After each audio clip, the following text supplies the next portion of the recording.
কি মিস আদিবা?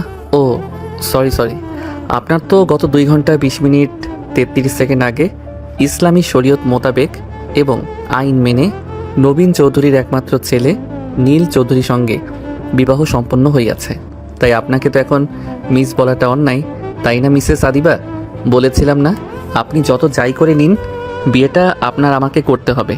কি মিলল তো আমার কথা? তুই এটা কেন করলি নীল? আমি তোর কি ক্ষতি করেছিলাম? তাহলে তুই কেন আমার এত বড় সর্বনাশটা করলি? সর্বনাশ? কি বলছো এসব তুমি সুইটহার্ট? আমি তো আরও তোমাকে সর্বনাশ হওয়ার হাত থেকে বাঁচালাম।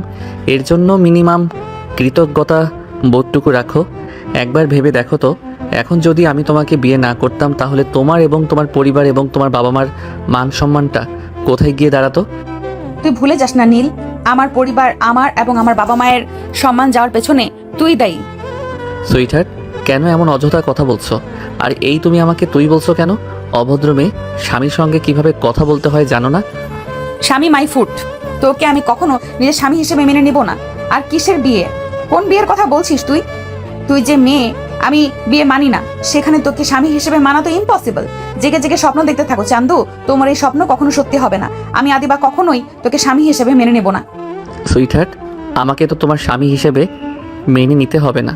আমি জানি তুমি আমাকে স্বামী হিসেবে কখনো মেনে নিবে না। তো কি হয়েছে?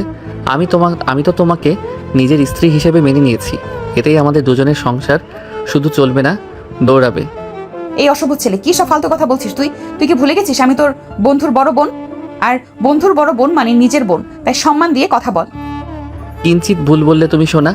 তুমি আমার বন্ধুর বড় বোন ঠিক, কিন্তু আমার বড় বউ। জুতা চিনিস হারামজাদা ছেলে? জুতা দিয়ে পিটিয়ে তোকে সোজা করে দিব। তোকে ভালোই ভালোই বলছি, আমার সঙ্গে এসব ফালতু কথা বলা বন্ধ কর। আর এই ছেলে, তুই আমার ঘরে কি করছিস?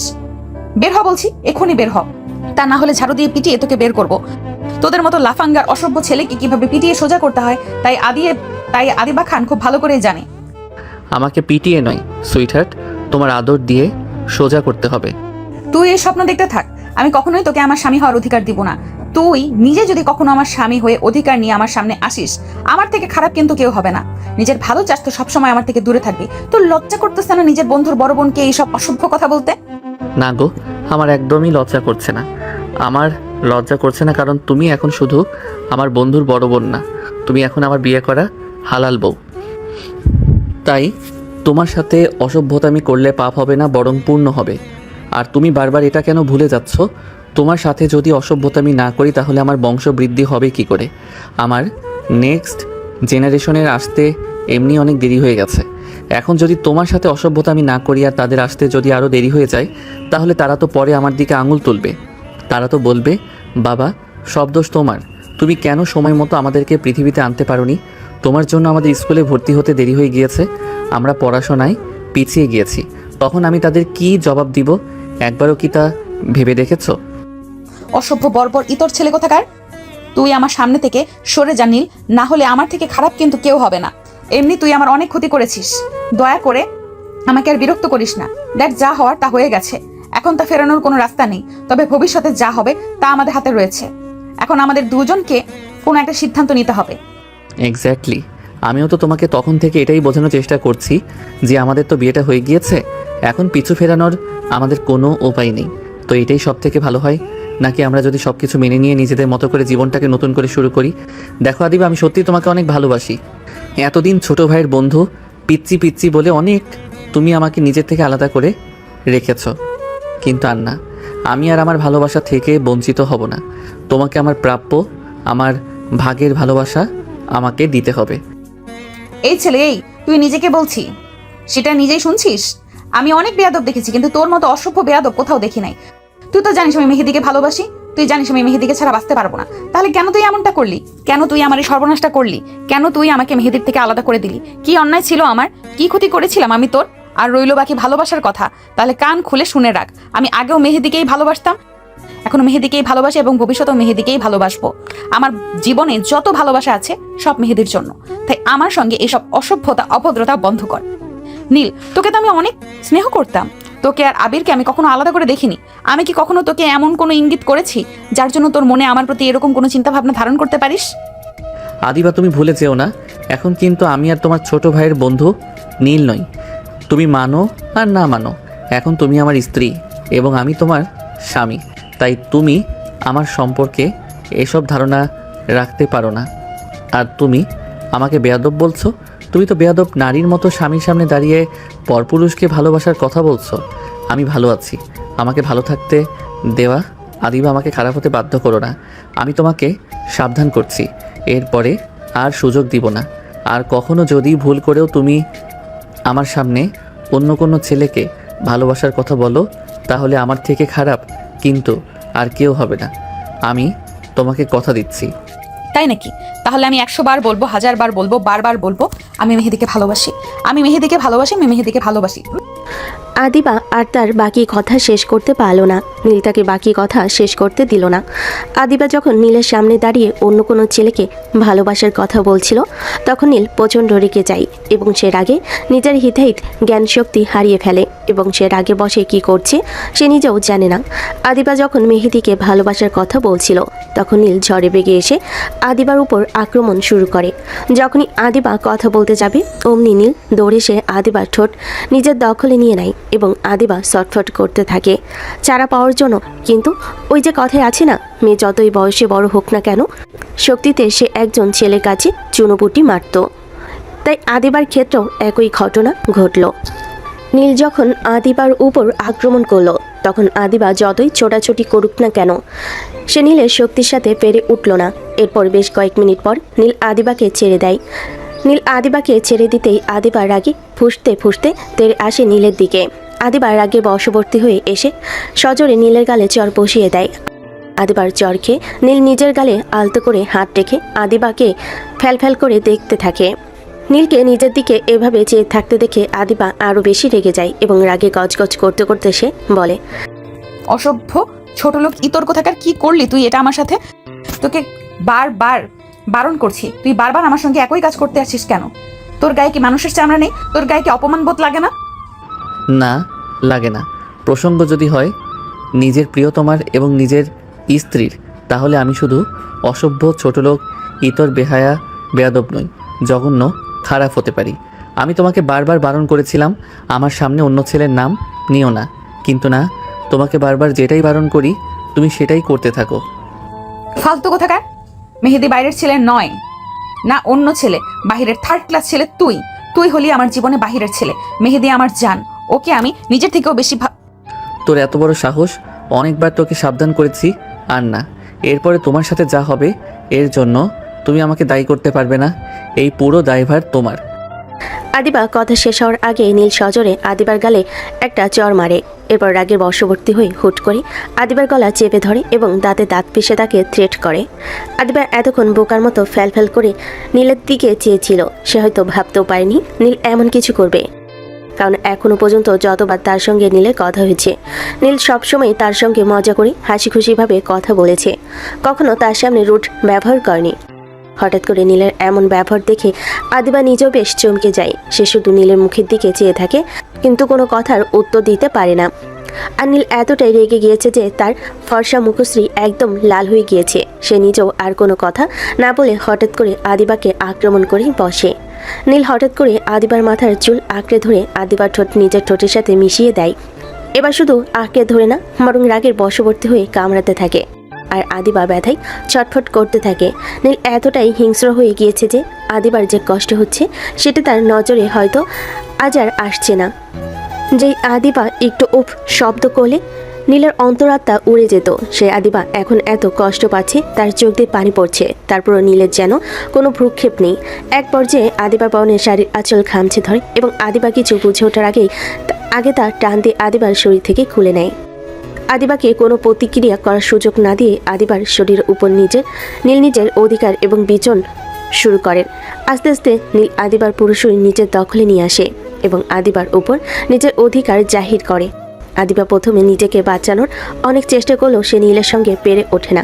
এক পর্যায়ে আদিবা কষ্টে জর্জরিত হয়ে যায়, কিন্তু এতেও নীলের যেন কোনো রকমের কোনো মায়া হয় না। আদিবার উপর সে যেন আজকে হিংস্র প্রাণীতে পরিণত হয়েছে। এরকম কয়েক ঘন্টা আদিবার উপর অত্যাচার করার পর নীল আদিবাকে ছেড়ে দেয় এবং আদিবার পাশে শুয়ে পড়ে। এদিকে আদিবা ব্যথায় জীর্ণশীর্ণ শরীর নিয়ে বিছানার এক কোণেই পড়ে থাকে। আজ আদিবার কান্না পাচ্ছে প্রচুর। প্রচুর কান্না পাচ্ছে। কেন যেন বারবার তার মেহেদির চেহারাটা চোখের সামনে ভেসে উঠছে। কি জবাব দেবে সে মেহেদিকে? কিভাবে সে মেহেদিকে বলবে সে তার মেহেদির ভালোবাসার মান রাখতে পারেনি? আজ কেন যেন আদিবার নিজের ওপর, নিজের শরীরের উপর প্রচণ্ড ঘৃণা হচ্ছে। আদিবা বেশ কিছুক্ষণ কান্না করতে থাকে, প্রচণ্ড কান্না করতে থাকে। নীল তার আর নিজের মধ্যে এতক্ষণ আদিবার সাথে পশুর মতো আচরণ করে নিশ্চিন্তে ঘুমাচ্ছে, যেন এতক্ষণ কিছুই হয়নি।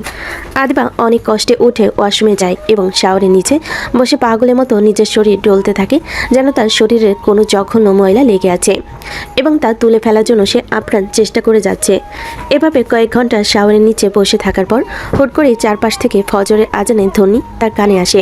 নীল পাশ ফিরে দেখে তার পাশের বিছানা ফাঁকা। হঠাৎ করে নীলের ঘুম উড়ে যায় এবং সে বসে ভাবে আদিবা কোথায় গেল। এমন সময় ওয়াশরুম থেকে পানির আওয়াজ আসলে বুঝতে পারে আদিবা ওয়াশরুমে গিয়েছে। নীল এবার কিছু একটা ভেবে ওয়াশরুমের কাছে যায় এবং ওয়াশরুমের দরজা নক করতে থাকে। আদিবা, আদিবা, প্লিজ সুইটার দরজা খোলো। দেখো আমি সরি, আমাকে ক্ষমা করে দাও। আমি সত্যি এমনটা করতে চাইনি। তুমি আমাকে বাধ্য করেছো। তোমাকে তো বারবার বলো তুমি দয়া করে আমার সামনে কোনো ছেলের নাম নিও না, কিন্তু না, তুমি বারবার একই ভুল করো। এই কলিজা, প্লিজ দরজা খোলো। দেখো আমি জানি আমি তোমার সাথে অন্যায় করেছি, এর জন্য তুমি আমাকে যা শাস্তি দিবে আমি মাথা পেতে নেব, তাও প্লিজ দরজাটা খোলো। নীল এভাবে অনেকক্ষণ ডাকাডাকি করার পরও আদিবা নীরব থাকে। আদিবার এমন নীরবতা নীলের মনে ভীষণ ভয় সৃষ্টি করে। নীল মনে মনে ভাবে, আদিবা রাগের বশবর্তী হয়ে আবার উল্টাপাল্টা কিছু করে বসলো না তো?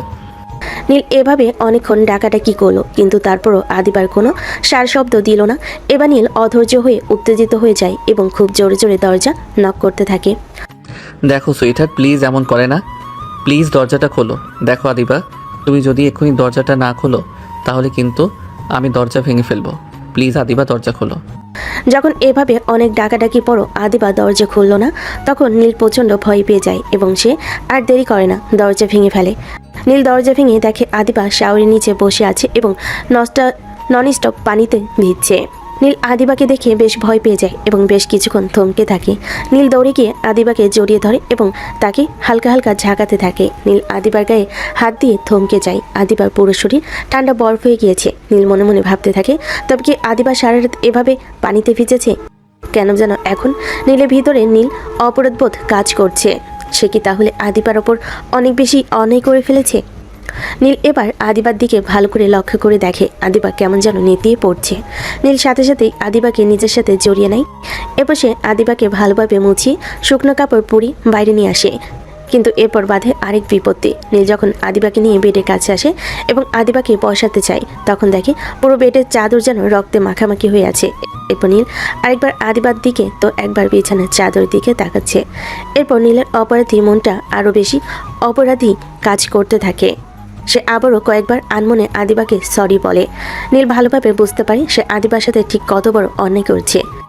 সে কোল থেকে আলতো করে আদিবাকে পাশে নামিয়ে খুব দ্রুত বেডে থেকে চাদরটা তুলে নেয় এবং নতুন করে একটা চাদর কাবার্ড থেকে বের করে এনে বিছানায় সুন্দর করে বিছিয়ে আদিবাকে বিছানায় শুয়ে দেয় এবং পুরনো চাদরটা নিয়ে গিয়ে ওয়াশরুমে ধুয়ে দেয় এবং নিজেও শাও নিয়ে বাইরে এসে দেখে আদিবা এখনও কেমন যেন তাকিয়ে আছে।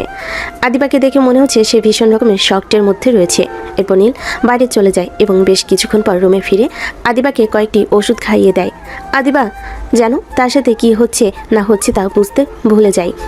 এভাবে অনেকক্ষণ অনেক চেষ্টা করে নীল আদিবাকে ঘুম পাড়াতে সফল হয়। নীল আদিবাকে ঘুম পাড়িয়ে দিয়ে সেও আদিবার পাশে ঘুমিয়ে পড়ে। সকাল 10টার সময় দরজার কড়ানাড়ার শব্দে নীলের ঘুম ভেঙে যায় এবং সে পাশে তাকিয়ে দেখে আদিবা এখনও ছোট্ট বাচ্চাদের মতো গুটিসুটি মেরে ঘুমিয়ে আছে এবং আদিবার চোখের পাশ দিয়ে পানির রেখা দেখে বোঝা যাচ্ছে আদিবা কান্না করছে। নীল আস্তে করে আদিবার পাশ থেকে উঠে গিয়ে দরজা খুলে দেয় এবং দাঁড়িয়ে দেখে আদিবার ছোট ভাই আদি দাঁড়িয়ে আছে। কি রে শালা বাবু, তুই এখানে? মানে এত মানে করছিস কেন? যা বলার ঝেড়ে কাশ। আচ্ছা বাদ দে, আয় ভেতরে আয়। না, যাবো না। আচ্ছা, আপু কি ঘুম থেকে উঠেছে? নীল এবার ভালো করে আদির দিকে লক্ষ্য করে দেখে আদি কেমন যেন হেজিটেট ফিল করছে নীলের সঙ্গে কথা বলতে। নীল যখন আদিবাকে ঘরের মধ্যে নিয়ে আসার কথা বলে তখন কেমন যেন অদ্ভুত ব্যবহার করে। নীল এটা লক্ষ্য করে। একবার আদি তো আরেকবার ঘুরে আদিবার দিকে লক্ষ্য করে। আদিবা এখনও ঘুমাচ্ছে। তা দেখে নীল আস্তে করে ঘরের বাইরে গিয়ে দরজাটা ভিড়ে আদির ঘাড়ে নিজের হাত রেখে আদিকে সামনের দিকে এগিয়ে নিয়ে যেতে যেতে বলে, ওই শালা, এমন ব্যবহার করছিস কেন? দেখে মনে হচ্ছে তোর বোন নয়, তুই নতুন বউ। না, বিষয়টা তা নয়। বিষয়টা হচ্ছে এখন তোকে কি বলে ডাকবো? কেন আগে যা বলে ডাকতি? আগে যা বলার বলেছি। এখন আগের আর এখনকার মধ্যে অনেক পার্থক্য রয়েছে। আগে তুই আমার শুধুমাত্র বন্ধু ছিলি, কিন্তু এখন তুই আমার বড় আপুর হাজবেন্ড। হ্যাঁ, তা অবশ্য ঠিক বলেছিস। তোর ডাকে পরিবর্তন হলেও আমার ডাকের কোনো পরিবর্তন হয়নি। আমি আগেও তোকে শালা বলেছি, এখনও তোকে শালাই বলছি। নিয়তির খেলা নিয়তির খেলা, বুঝলি নীল? এখন তো তুই আমার মুরব্বী। ওই শালা, একদম ফালতু কথা বলবি না। আমি তোর মুরব্বি মানে? আরে তুই তো এখন আমার বড় বোনের হাজবেন্ড, মানে আমার দুলাভাই। আর দুলাভাই মানে তো গার্ডিয়ান, আর গার্ডিয়ান মানে তো ময় মুরব্বী, তাই নয় কি? শালা বজ্জাত আদি, আর একবার যদি উল্টাপাল্টা কথা বলেছিস তো কানের উপর মেরে কান লাল করে দেব। সম্পর্ক যাই হোক না কেন, তুই আগেও যেমন আমার প্রাণপ্রিয় বন্ধু ছিলি, এখনও তুই আমার প্রাণপ্রিয় বন্ধু আছিস, এবং ভবিষ্যতেও তুই আমার প্রাণপ্রিয় বন্ধুই থাকবি। আচ্ছা আচ্ছা, হয়েছে, অনেক হয়েছে। এবার আপুকে নিয়ে নিচে আয়। আম্মু আব্বু আর আঙ্কেল আন্টি তোদের জন্য নিচে অপেক্ষা করছে। ব্রেকফাস্ট করে তো আবার তোদেরকে তোদের বাড়িতে বেরোতে হবে। ওই শালা, ভাগিয়ে দিচ্ছিস নাকি? তো বোন বিয়ে দিয়েছি কি ঘরে বসিয়ে বসিয়ে খাওয়ানোর জন্য নাকি? ওরে সালা, তোর বোন এত খাদক নাকি, তাই বোনকে আমার ঘাড়ে ঝুলিয়ে দিলি? ঝুলিয়ে দিয়েছি নাকি? তুই ছিনিয়ে নিয়েছিস। শোন নীল, ঘটনা যাই হোক, সত্যি তুইও জানিস আমিও জানি কিভাবে কোন পরিস্থিতিতে এবং কেন তোর আর আপুর বিয়ে হয়েছে। শোন, আমি জানি তুই আমার আপুকে অনেক ভালোবাসিস এবং তুই আমার আপুকে অনেক ভালো রাখবি, এতে কোনো সন্দেহ নেই। তবে যদি কখনো কোনো কারণে কোনো পরিস্থিতিতে দেখি তুই আমার আপুকে বিন্দু পরিমাণ কষ্ট দিয়েছিস, তাহলে ওই দিন তোর বাড়িতে আমার আপু শেষ দিন হবে, কতটা মাথায় রাখিস। আর হ্যাঁ, এটা কিন্তু আমার থ্রেট নয়, সতর্ক বার্তা। আমি তোদের সকলের মান রাখার চেষ্টা করব। এর জন্য যদি আমার নিজের জীবনও দিয়ে দেওয়া লাগে আমি তাও উৎসর্গ করব। ধন্যবাদ আদি, তোকে অসংখ্য ধন্যবাদ। তুই যে আমাকে বুঝেছিস এবং আমার ভালোবাসাটাকে বুঝে তাকে সম্মান জানিয়ে তুই আমাকে সাহায্য করেছিস তোর বোনকে নিজের করে পেতে। এর জন্য তোকে অসংখ্য ধন্যবাদ। আমি সারা জীবন তোর কাছে ঋণী থাকবো, এই জন্য যে তুই আমাকে বেঁচে থাকার সম্বল তুলে দিয়েছিস। আপুকে নিয়ে নিচে আয়। আদি নীলকে আর কিছু বলার সুযোগ না দিয়ে আদিবাকে নিচে নিয়ে আসার কথা বলে এবং চলে যায়। নীল কিছুক্ষণ আদির যাওয়ার দিকে তাকিয়ে থেকে সেও আদিবার কাছে ফিরে যায়। নীল ঘরে ফিরে এসে দেখে আদিবা এখনো ঘুমিয়ে আছে। তাই নীল আস্তে আস্তে আদিবার কাছে গিয়ে আদিবার মাথার কাছে বসে আদিবার মাথাটা নিজের কোলের উপর নিয়ে হালকা করে বিলি কেটে দিতে থাকে। হঠাৎ কারোর এমন কোমল মায়াবী স্পর্শে আদিবার ঘুম হালকা হয়ে যায়। এরপর সে আস্তে আস্তে চোখ খুলতেই তার চোখের সামনে ঝাপসা দেখে। পরিস্থিতি বুঝতে আদিবার বেশ কয়েক মিনিট সময় লাগে। এরপর যখন তার মস্তিষ্ক সক্রিয় হয় এবং সে অনুধাবন করে গতকাল থেকে এখন পর্যন্ত তার সাথে ঠিক কী হয়েছে, এবং সাথে সাথে উঠে বসে এবং নীল কিছু বুঝে ওঠার আগে তাকে সজোরে ধাক্কা মেরে নিচে ফেলে দেয়। আদিবার এমন হঠাৎ আক্রমণে নীল ভ্যাবাচাকা খেয়ে যায়। নীল প্রথম কিছু বুঝে উঠতে না পারলো হঠাৎ মেঝেতে পড়ে তার কোমর এবং পায়ে বেশ খানিকটা আঘাত পায়। অসভ্য ছোট লোক জানোয়ার কোথাকার, তোকে তো আমি এতদিন শুধু বাচ্চা ভেবে ইগনোর করে গেছি, কিন্তু তোর মনে মনে যে এতটা শয়তানি, তুই যে এত বড় জানোয়ার, যদি আগে জানতাম তাহলে কখনোই তোকে আমি আমার আশেপাশে ঘেঁষতেও দিতাম না। তুই কি করে পারলি আমার এত বড় সর্বনাশ করতে পারলি? মেহেদি তো এখন কখনোই আমাকে মেনে নেবে না, আর ও মেনে নিল আমি বা কি করে তার সামনে গিয়ে দাঁড়াবো? কিভাবে বলবো আমি তার ভালোবাসার মর্যাদা দিতে পারিনি? আমি পারিনি নিজেকে রক্ষা করতে তোর মতো পশুর হাত থেকে। আমি কি করে তাকে বলবো আমি আমার সর্বস্ব হারিয়েছি? না, আমি পারবো না, কখনোই পারবো না মেহেদিকে ঠকাতে। আর ওকে ছাড়া বেঁচে থাকাও আমার পক্ষে সম্ভব না। তুই কেন করলি আমার সঙ্গে এটা? আমি যে আর বেঁচে থাকতে পারবো না, যে মুখ আমি মেহেদিকে দেখাতে পারবো না, সেই জীবন রেখে আমার কোনো লাভ নেই। দেখো আদিবা, আমি জানি আমি ভুল করেছি। ভুল? তাই ভুল করেছিস, তুই অন্যায় করেছিস, জঘন্য অন্যায়। তোকে তো আমি কখনোই ক্ষমা করবো না, এই জীবনে তো পারবোই না। দেখো তুমি শান্ত হও। আমি জানি আমার দ্বারা কাল একটা অন্যায় হয়ে গিয়েছে, কিন্তু এখন তো কিছু করার নেই। আর তাছাড়া একদিক দিয়ে দেখতে গেলে আমি কোনো অন্যায় করিনি, কারণ তুমি এখন শরীয়ত মোতাবেক আমার স্ত্রী, আইন মোতাবেক আমার স্ত্রী, তাই তোমার উপর আমার সম্পূর্ণ অধিকার আছে। আমি কোনো অন্যায় করিনি, বরং অন্যায় করেছো তুমি, এবং বারবার করছো। নিজের স্বামীর সামনে বারবার অন্য একটা ছেলেকে ভালোবাসার কথা বলছো, এটা কি অন্যায় নয়? স্বামী? কিসের স্বামী? কে মানে তোকে স্বামী? ভুলে যাস না, তুই শুধু কালকে আমার সঙ্গে একটা অন্যায় করিসনি, তুই গতকাল আমার পুরো জীবনটা বরবাদ করে দিয়েছিস। তুই পরিকল্পনা করে আমাকে বিয়ে করেছিস। আমি তোকে কখনো নিজের স্বামীর মর্যাদা দেব না। আর বাকি রইল অধিকারের কথা। অধিকার তো মানুষ তখন পায় যখন বিপরীত পাশের মানুষের প্রতি সম্মান থাকে। তুই কি আমার সম্মতি নিয়ে আমার সঙ্গে কিছু করেছিস? না তো, তুই আমার সম্মতির বিরুদ্ধে গিয়ে আমার সঙ্গে অন্যায় করেছিস। আর এটাকে কি বলে জানিস? এটাকে স্বামীর অধিকার না, এটাকে রেপ করা বলে। আর তুই আমাকে রেপ করেছিস, তুই আমার পাপী, আমার রেপিস্ট। তুমি এভাবে বলতে পারো না আদিবা। দেখো, বিয়েটা কোনো ছেলে খেলা না যে তুমি আমি একবার খেললাম, খেলা শেষ, সব কিছু শেষ, তা না। বিয়েটা একটা পবিত্র বন্ধন। বিয়েটা যেভাবে হোক, যে পরিস্থিতিতেই হোক, আমাদের বিয়েটা হয়েছে, তাই আমাদের উচিত সব কিছু ভুলে আবার নতুন করে শুরু করা, নিজেদের জীবনটাকে নিজেদের মতো করে সুন্দর করে গুছিয়ে নেওয়া। হাসালি সংসার, জীবন গড়া, তাও আবার তোর মতো জানোয়ারের সঙ্গে, ইম্পসিবল। আমি কখনোই তোর সাথে সংসার করব না, আমি ডিভোর্স চাই। আমি কখনোই একজন রেপিস্টের সাথে নিজের জীবন গড়তে পারবো না। আমি মেহেদির সাথে জীবন শুরু করি বা না করি, তাও তোর মতো জানোয়ারের সঙ্গে নিজের জীবন নষ্ট করব না। আর আমি কখনোই তোকে ক্ষমা করব না। আদিবা প্লিজ একটাবার আমার কথা বোঝার চেষ্টা করো। আমি তো ভাইয়া আসবো? নিশা ডাকে আদিবা এবং নীল দুজনেই পিছন ফিরে দেখে আদিবার চাচাতো বোন নিশা নীল এবং আদিবাকে ডাকছে। নিশাকে দেখে দুজনে সংযত হয়ে যায়। তাদের মধ্যে তারা ঝামেলাটা নিশার সামনে আর ফুটিয়ে তুলতে চায় না। এরপর নিশা তাদের থেকে অনুমতি নিয়ে ওদের ঘরে প্রবেশ করে এবং তাদের দুজনকে উদ্দেশ্য করে বলে, সরি ভাইয়া, সরি আপু, আপনাদের ডিস্টার্ব করার জন্য। নাটক না করে কি বলবি বল। কোনো সমস্যা আপু? তুমি এমন করতেছো কেন? না নিশা, আসলে তোমার আপু একটু ডিস্টার্ব হয়ে আছেন তো, এই জন্য আর কি। ওনার কথা ধরো না। আচ্ছা বলো, তুমি কি বলছিলে জানো? আসলে ভাইয়া আপনাকে আর আপুকে সবাই নিচে ডাকছিল। আচ্ছা ঠিক আছে, তুমি যাও, আমরা আসছি। এরপর নিশা নীল আর আদিবার দিকে ভালো করে একবার লক্ষ্য করে নিচে চলে যায়। নিশা চলে যেতেই আদিবা নীলকে আর কোনো কথা বলার সুযোগ না দিয়ে নিচে চলে গেল এবং আদিবা চলে যেতে নীল তার পিছু পিছু নিচে গেল। আদিবা এবং নীল নিচে গিয়ে দেখে সকলে ডাইনিং টেবিলে তাদের জন্য বসে বসে অপেক্ষা করছে। নীল কোনো কথা না বলে চুপচাপ গিয়ে আদিবার বাবার পাশে একটা চেয়ার ফাঁকা ছিল, সেটা টেনে বসে পড়ল। নীল বসার পর আদিবা যখন টেবিলের কাছে গেল তখন গিয়ে দেখে টেবিলে মাত্র একটি চেয়ার ফাঁকা আছে, তাও আবার সেটা নীলের পাশে। আদিবা প্রথমে বসতে চাইল না। আদিবা যখন খাবার টেবিলে না বসে উঠে চলে যাচ্ছিল তখন পিছন থেকে হঠাৎ করে আদিবার বাবা আদিবাকে ডেকে বলল, কোথায় যাচ্ছ মামুনি তুমি? আমার খিদে নেই বাবা। খিদে নেই বললেই হবে? আর তাছাড়া আবার কবে তোমার সঙ্গে একসঙ্গে বসে খেতে পারবো তা জানা নেই, তাই বলছি কি আম্মু, তুমি এসো আমার পাশে এসে বসো এবং বাবার সঙ্গে বসে খাও।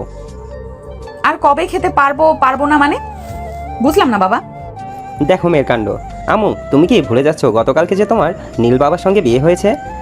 তার শ্বশুর বাড়িতে যেতে হবে না? কেন বাবা, আমাকে তাড়িয়ে দেওয়ার এত তাড়া ছিল তোমার? এমন করে কেন বলছো মামুনি?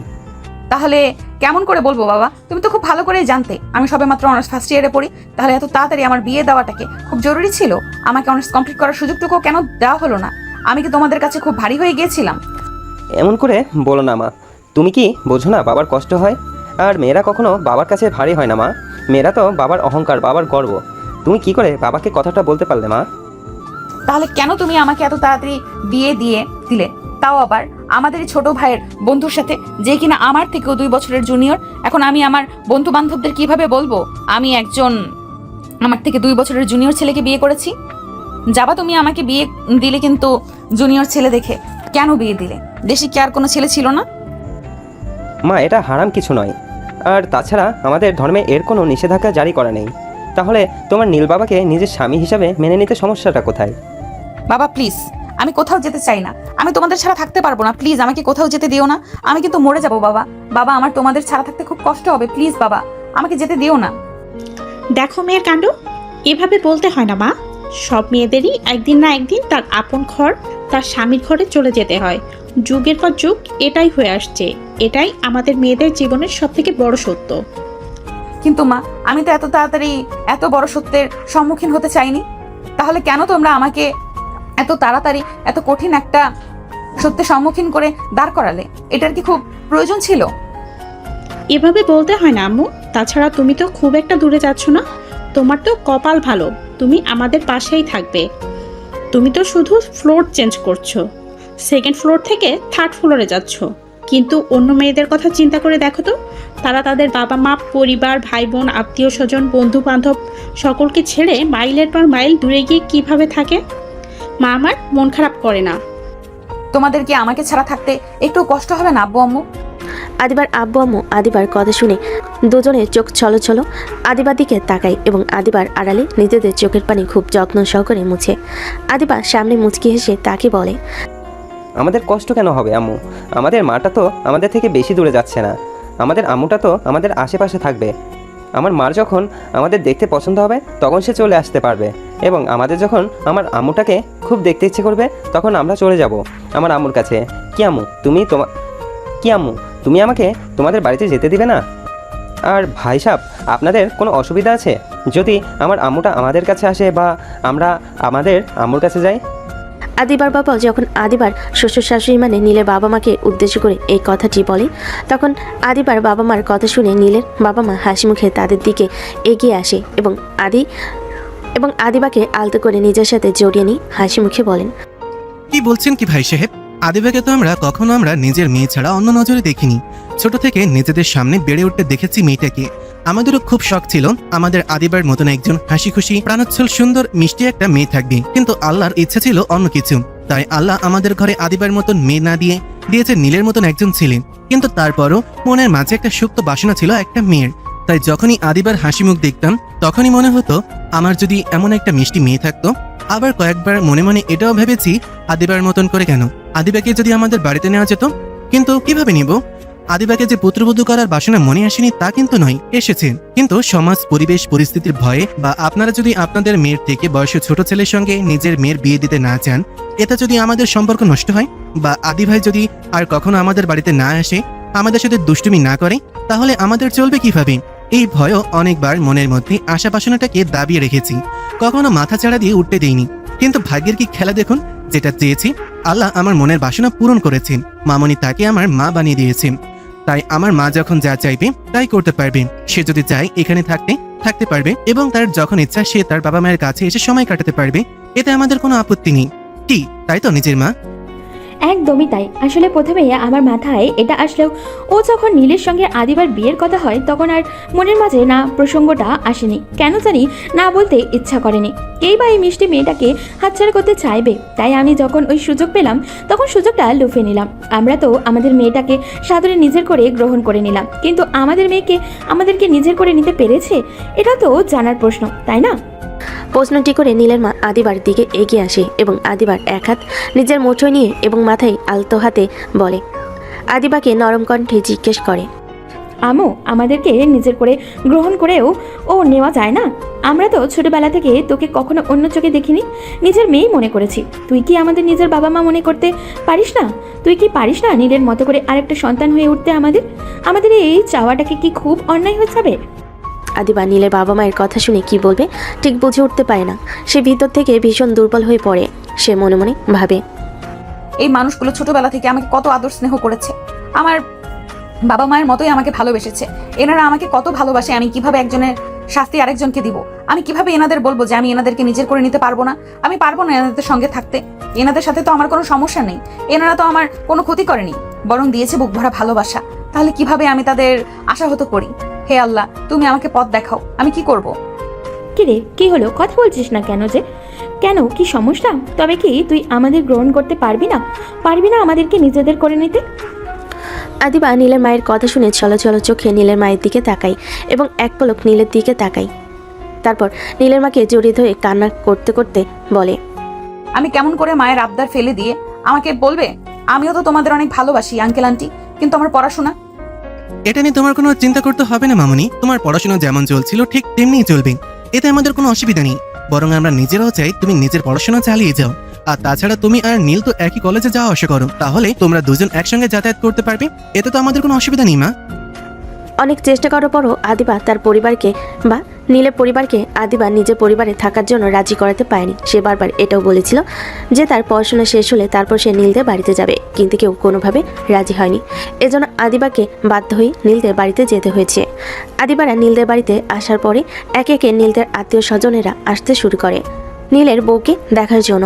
অনেকে এসে অনেক রকমের কথা বলে। কেউ বলে মেয়ের বয়স তো ছেলে বয়সের থেকে অনেক বড়, এই সংসার কি টিকবে? কেউ বলে বিয়েটা কি তাহলে নিজেরাই করেছে? কেউ বলছে এই বুড়ি বেটি কি ছেলেটাকে ফাঁসাইয়া বিয়ে করছে? বিভিন্ন জনের বিভিন্ন কথাবার্তায় নীলের বাবা এবং মা যোগ্য জবাবের মাধ্যমে সকলের মুখ বন্ধ করে দিয়েছে। নীলের মায়ের কথা ছিল, ছেলে আমার, বৌমা আমার, আমাদের কোনো অসুবিধা হচ্ছে না তো আপনাদের কিসের অসুবিধা? আমার ছেলের বউ বড় হোক, বুড়া হোক, চূড়া হোক, সব আমাদের। এতে আপনাদের কোনো আপত্তি নেই তো? এতে আমাদের তো কোনো আপত্তি নেই, তাহলে আপনাদের এত মাথা ব্যথা কিসের হচ্ছে? কিসের জন্য আমি এটাই তো বুঝতে পারছি না। শুনুন, আপনাদের ডাকা হয়েছে আমার ছেলে মেয়েকে দোয়া দেওয়ার জন্য। আপনাদের যদি এমন করে আমার ছেলে মেয়েদের কথা শোনানোর থাকে তাহলে প্লিজ এবার আপনারা আসতে পারেন। আপনাদের মতো আত্মীয় স্বজন আমার অন্তত দরকার নেই।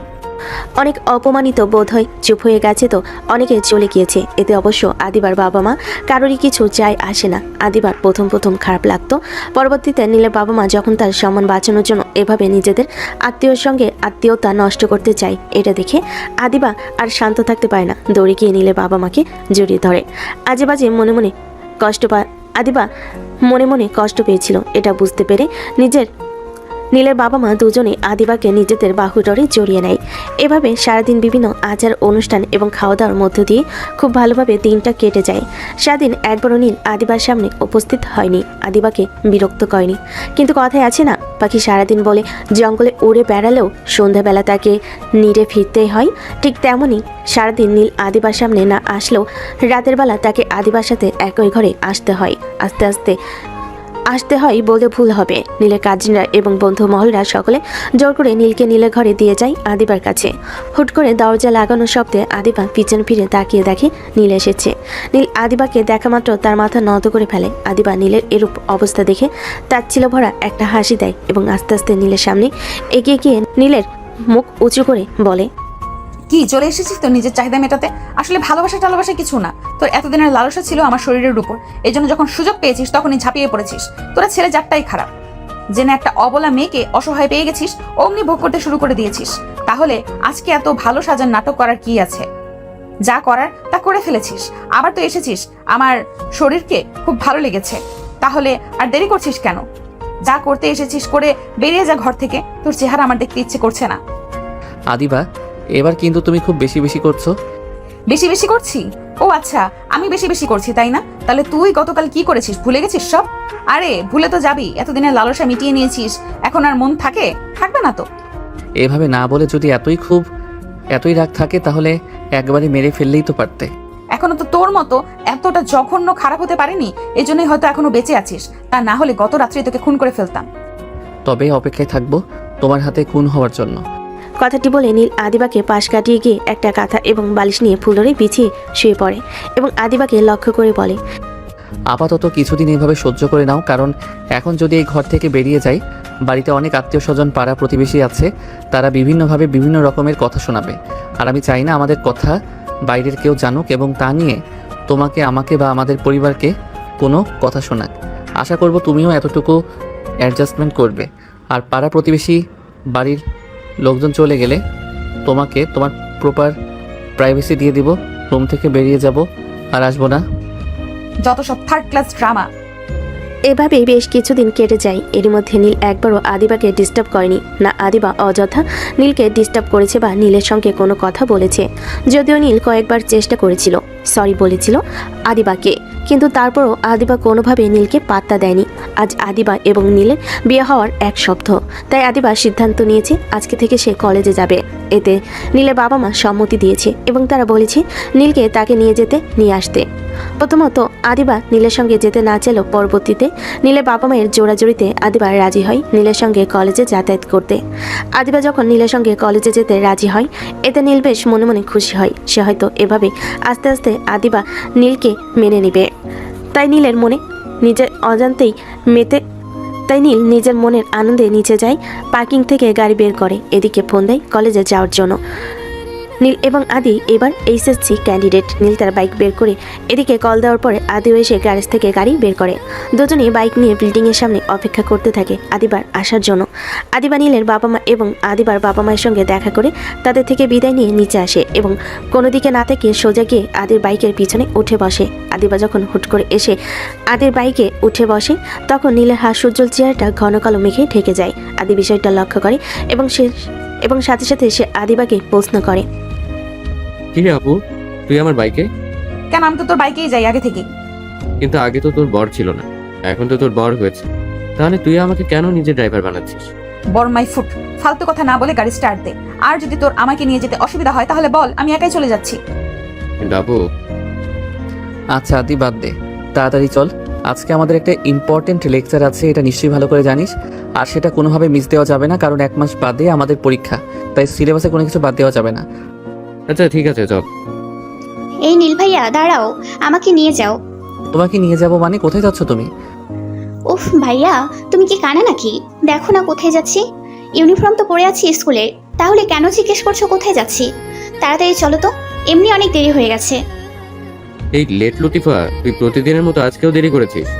তোর স্কুল কয়টায় আর তুই যাচ্ছিস কয়টায়? ফাজিল মেয়ে, সারাক্ষণ শুধু পড়ায় ফাঁকি দেওয়া। ভালো করে পড়াশোনাটা কর, বুঝলি?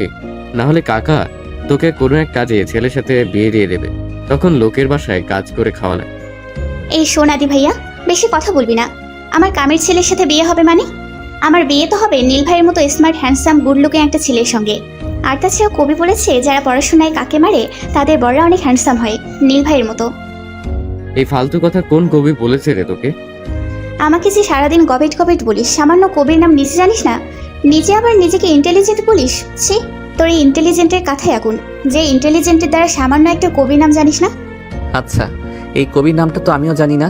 আরে ভাইয়া, হ্যান্ডসাম ছেলেরা কবিতা পড়ে না আমি জানি, তাই তোমাকে বলিনি, ওই বলদকে বলেছি।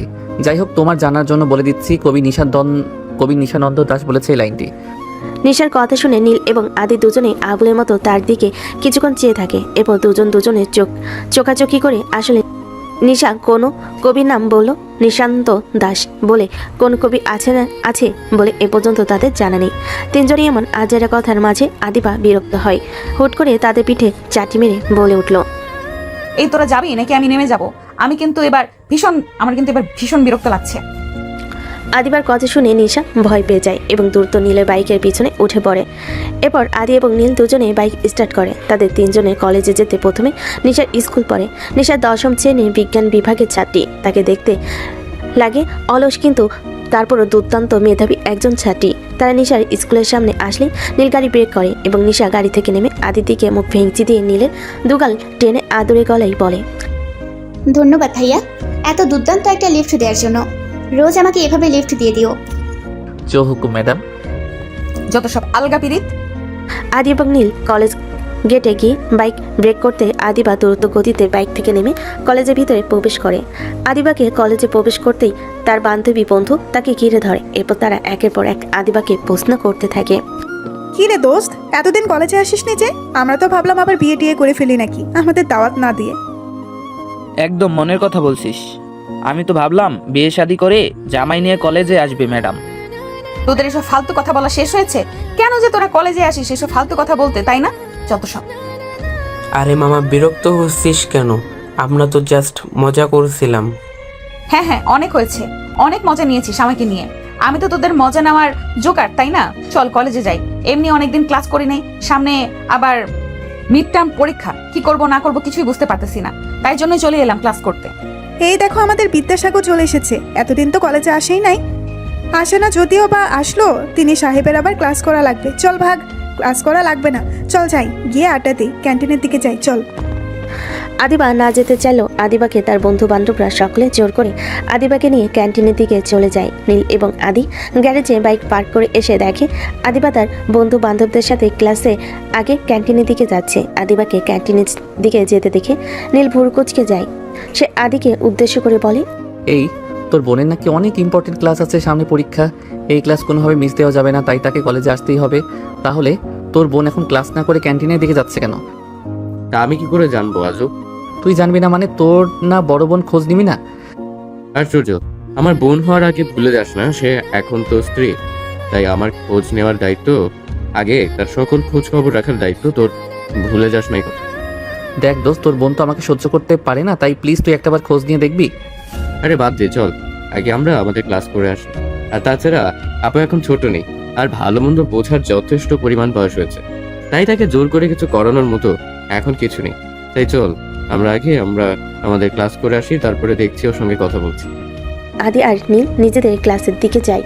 আদি এবং নীল টানা 2 ঘন্টা ক্লাস করে বাইরে আসে। এরপর তারা আড্ডা দেওয়ার জন্য অন্যান্য বন্ধু বান্ধবের সঙ্গে ক্যান্টিনের উদ্দেশ্যে যায়। সেখানে গিয়ে নীলের পা যেন থমকে যায়। একে দেখছে সে, এটা তো আদিবা। আদিবা মেহেদির হাতে হাত রেখে বসে আছে এবং বেশ হেসে সে কথা বলছে তারা। হঠাৎ করে নীলের কি যেন হলো, সে আর সেখানে দাঁড়িয়ে না থেকে দ্রুত আদিবা এবং মেহেদির দিকে এগিয়ে গেল এবং আদিবা এবং মেহেদির হাত ধরে টান দিয়ে মেহেদির থেকে আদিবাকে ছাড়িয়ে দেয়। হঠাৎ আকস্মিক ঘটনায় মেহেদি এবং আদিবা দুজনেই ভরকে যায়। আদিবা যখন লক্ষ্য করে দেখে এ আর কেউ নয়, সে আর এক মুহূর্ত দেরি না করে ঠাস করে নীলের গালে চর বসিয়ে দেয়।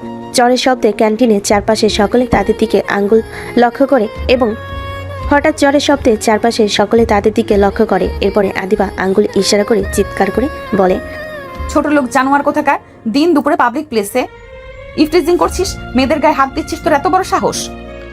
বেবি, কে এটা? চিনো তুমি একে? অসম্ভব বাবু, আমি কি করে এসব রাস্তার পাতি পোলাপেনকে চিনবো? আদিবার কথা শোনা মাত্রই মেহেদি আর এক মুহূর্ত দেরি না করে দ্রুত গতিতে নীলের শার্টের কলার চেপে ধরে এবং তাকে আঘাত করতে নিবে। এমন সময় হঠাৎ করে আদি এসে মেহেদির হাত ধরে ফেলে এবং আদি রেগে গিয়ে আদিবা এবং মেহেদিকে কিছু বলতে যাবে। এমন সময় নীল আদিকে আটকে দিয়ে এবং কান্না জড়িত গলায় বলে, ছেড়ে দে আদি, আমাদের মতো রাস্তার ছাত্রী পোলাপাইনের সঙ্গে এটা যায়, এটা কোনো বিষয় না। সরি, দুঃখিত, ক্ষমা করে দিবেন। আসলে আমরা রাস্তার ছেলে পেলে তো, তাই পরিবেশ পরিস্থিতি বুঝে কি ব্যবহার করতে হয় জানি না, তাই আপনার সঙ্গে খারাপ ব্যবহার করে ফেলেছি। যদি পারেন তো আমাদেরকে ক্ষমা করে দিবেন, আর কখনো আপনার সামনে আসবো না বা আপনাকে বিরক্ত করব না। আদি সেখানে আর এক মুহূর্ত না দাঁড়িয়ে নীলকে নিয়ে সেখান থেকে চলে আসে এবং আসার সময় আদিবাকে উদ্দেশ্য করে এটা বলে আসতে বলে যে, আজকে তুই যেটা করলি আপু একদম ঠিক করলি না। দেখিস, এর জন্য তুই একদিন খুব পস্তাবি। হয়তো সেদিনটা অনেক বেশি দেরি হয়ে যাবে, কিন্তু তোর কিচ্ছু করার থাকবে না। সত্যি কি খুব আমি বেশি করে ফেলেছি? না, কিছু বেশি হয়নি। ও আমার সঙ্গে যেটা করেছিল তার কাছে এটা কিছুই না। আদিবা সারাদিন বন্ধুদের সাথে আড্ডা দিয়ে বাড়ি ফেরার পথে আদিকে কয়েকবার খুঁজেছে ফোন দিয়ে, কিন্তু আদির ফোন বন্ধ পেয়েছে। আদিবা ভেবেছে হয়তো আদি তার উপরে রাগ করেছে, তাই সে আর দেরি না করে রিক্সা করে বাড়ি ফিরে আসে। সে বাড়িতে ফিরে প্রথমে তাদের ফ্ল্যাটে যায় এবং সেখানে গিয়ে তার বাবা মার সাথে দেখা করে। কিন্তু আদিবা আজকে একটি বিষয় লক্ষ্য করে, তার বাবা মা প্রতিদিনের ন্যায় তার সাথে কথা বলছে না, কেমন যেন একটা ব্যবহার করছে। মনে হচ্ছে যেন আদিবা খুব বড় কোনো অন্যায় করে ফেলেছে, এজন্য তার বাবা মা তাকে পুরোপুরি উপেক্ষা করছে। সে কোনো প্রশ্ন করলে তাকে কড়া গলায় উত্তর দিচ্ছে। আদিবা ভাবে হয়তো আদি বাড়িতে সে কলেজে বিষয়টা বলে দিয়েছে, এজন্য তার বাবা মা তার উপর রাগ করে আছে। বিষয়টি বুঝতে পেরে আদিবার বেশি তার বাবা মাকে বিরক্ত না করে, কারণ সে জানে তার বাবা মা এখন তার উপর রেগে আছে, সেজন্য তারা এমন ব্যবহার করছে। আবার রাগটা যখন কমে যাবে তখন তারা আবার এমন ব্যবহার করবে না। তাই আদিবা এখানে না দাঁড়িয়ে নীলদের ফ্ল্যাটের উদ্দেশ্যে রওনা হয়। আদিবা নীলদের ফ্ল্যাটে আসার পর নীলের বাবা মাকে একদম স্বাভাবিক দেখে যেন কিছুই হয়নি। আদিবা আবারও মনে মনে ভাবে, তবে কি নীল বাড়িতে এসে কিছুই বলেনি, যেখানে তার নিজের বাবা মা তার সাথে ঠিকভাবে কথা বলছে না, এমন ব্যাপার করছে। আর যদি নীলের বাবা মার কানে আসে আদিবা তার ছেলের সঙ্গে কি করেছে, তাহলে তো তাদের আরও খারাপ ব্যবহার করার কথা, কিন্তু না, তারা তো একদম স্বাভাবিক আছে। আদিবা ভাবে তার মনে তার কিছুই জানে না, তাই আদিবা আর কিছু বলে না। তাদের সঙ্গে কৌশল বিনিময় করে আদিবা ঘরে যায়। আদিবা ঘরে গিয়ে পুরো ঘরটা ভালোভাবে পর্যবেক্ষণ করে। না, পুরো ঘর সকালে যেমন রেখে গিয়েছে তেমনই আছে, তার মানে নীল এখনও বাড়িতে আসেনি। এরপর আদিবা আর বেশি কিছু না ভেবে ফ্রেশ হয়ে চলে যায়। ফ্রেশ হয়ে এসে বেশ কিছুক্ষণ ঘরে নীলের জন্য অপেক্ষা করে। এভাবে সারাদিন চলে যাওয়ার পর যখন নীল বাড়িতে আসে না, তখন আদিবার কেন জানি অনেক খারাপ লাগতে থাকে। সেভাবে আজকের ঘটনাটা একদম ঠিক হয়নি, তাই নীলের সঙ্গে এমন ব্যবহার করা একদম উচিত হয়নি। সে মনে মনে ভাবে নীল আসলে নীলকে অন্তত একবার সরি বলা উচিত। এরপর আদিবা রাতে খাবার খেয়ে এসে আবার নীলের জন্য অপেক্ষা করতে থাকে। সে খাবার টেবিলে বসেও নীলের বাবা মাকে অনেকবার নীলের সম্পর্কে প্রশ্ন করতে চেয়েছে, কিন্তু তারা কি ভাববে এভাবে হয়তো বা তার মনের ইগো তাকে বাধা দিয়েছে, তাই সে কোনো প্রশ্ন করতে পারেনি। এরপর আদিবা অনেক রাত পর্যন্ত নীলের জন্য অপেক্ষা করে। তারপরও যখন নীল বাড়িতে ফেরে না তখন হয়তো বা ভাবে নীল আদির সঙ্গে আছে, তাই সে আর কোনো দিক না ভেবে ফোন করে। আদি ফোন কয়েকবার বাজে কিন্তু আদি ফোন রিসিভ করে না। বেশ কয়েকবার কল দেওয়ার পরে আদি ফোন রিসিভ করে এবং বলে, হ্যাঁ আপু, কি বলবে বল। আমার ভীষণ ঘুম পাচ্ছে, আমি ঘুমাবো। নীলকে তাড়াতাড়ি বাড়িতে আসতে বল, ওর সাথে আমার কথা আছে। ওর সাথে তোর আবার কিসের কথা? আজকে এত কথা বলে পেট ভরেনি নাকি? আরো কিছু বাকি রেখেছি বলার জন্য। আদি এবার কিন্তু তুই বেশি বেশি বলছিস। তাড়াতাড়ি নীলকে বাড়িতে পাঠাও, ওর সাথে আমার কথা আছে। আর হ্যাঁ, আমি নিশ্চয়ই আমাদের মধ্যেকার ব্যক্তিগত কথা তোকে বলতে আগ্রহী নই। হাসাইলি রে আপু, তোদের আবার ব্যক্তিগত কথা? তোদের মধ্যে ব্যক্তিগত বলে কিছু রেখেছিস তোরা? ও সরি, তোরা বলতে যাব কেন? তুই রেখেছিস কোন ব্যক্তিগত কিছু? যে পাবলিক প্লেসে নিজের স্বামী সন্তান করতে জানে না, তাদের নাকি আবার ব্যক্তিগত। যাই হোক, হ্যাঁ বাদ দে, আমার অনেক ঘুম পাচ্ছে, আমি ঘুমাবো। আর হ্যাঁ, নীলা আমার সঙ্গে নেই যে আমি ওকে পাঠিয়ে দেবো। তোর সাথে নেই মানে? তাহলে সে কোথায়? তোর স্বামী কোথায় সেটা আমি কি করে বলবো? আদি প্লিজ, খেয়ালই করিস না, আবার এখন মজা করার মুড নেই। আশ্চর্য, তোর সাথে এই মাঝরাতে আমি হেয়ালি করব? এত সময় আমার আছে? আচ্ছা আমি রাখছি, সকালে আবার পৌঁছে গেছে, সেখানে যেতে হবে। টাটা, আল্লাহ হাফিজ, পরে কথা হবে। আদি আদি আদি আদিবাকে আর কিছু বলার সুযোগ না দিয়ে ফোন কেটে দেয়। এবার কেন জানি আদিবার নিজের মাথার চুল নিজেরই টেনে ছিঁড়তে ইচ্ছে করছে। কেন সে তখন নীলের সঙ্গে ওরকম ব্যবহার করতে গেল? এখন এত রাতে কোথায় গেল ছেলেটা? এই ছেলেটার এত জিদ কেন বুঝতে পারে না? এই ছেলেটার এত জিদ কেন বুঝে পায় না আদিবা? নিজে অন্যায় করবে আবার নিজে নিরুদ্দেশ হয়ে যাবে। আশ্চর্য, এসব কথা ভাবতে ভাবতে অনেকটা সময় পার হয়ে যায়, কিন্তু তারপর নীল ঘরে আসে না। এবার আদিবার দুশ্চিন্তা হতে থাকে। সে একবার ভাবে নীলের বাবা মার রুমে নক করবে, তাদেরকে জিজ্ঞেস করবে নীল কোথায়, তারা জানে কিনা। যে ছেলে একবার বাড়িতে না আসলে তার বাবা মা পাগল হয়ে যেত, সে ছেলে আজ সারাদিন বাড়িতে আসনি, এত রাত হয়ে গেল এখনো পর্যন্ত বাড়িতে এলো না। তাহলে নীলের বাবা মা চুপ করে আছে কেন? তবে কি তারা জানে নীল কথাই? তারা যদি জেনে থাকে তাহলে একবারও আদিবাকে কথা বললো না কেন? এসব কথাই ভাবতে ভাবতে কখন যে আদিবার ঘোর লেগে গেছে সে নিজেও জানে না। হঠাৎ করে সে জ্ঞান ফিরে পায়। চারিদিকে ফজরের আজানে ধ্বনি হচ্ছে। আদিবা আশেপাশে ভালো করে লক্ষ্য করে দেখে কোথাও নীল নেই।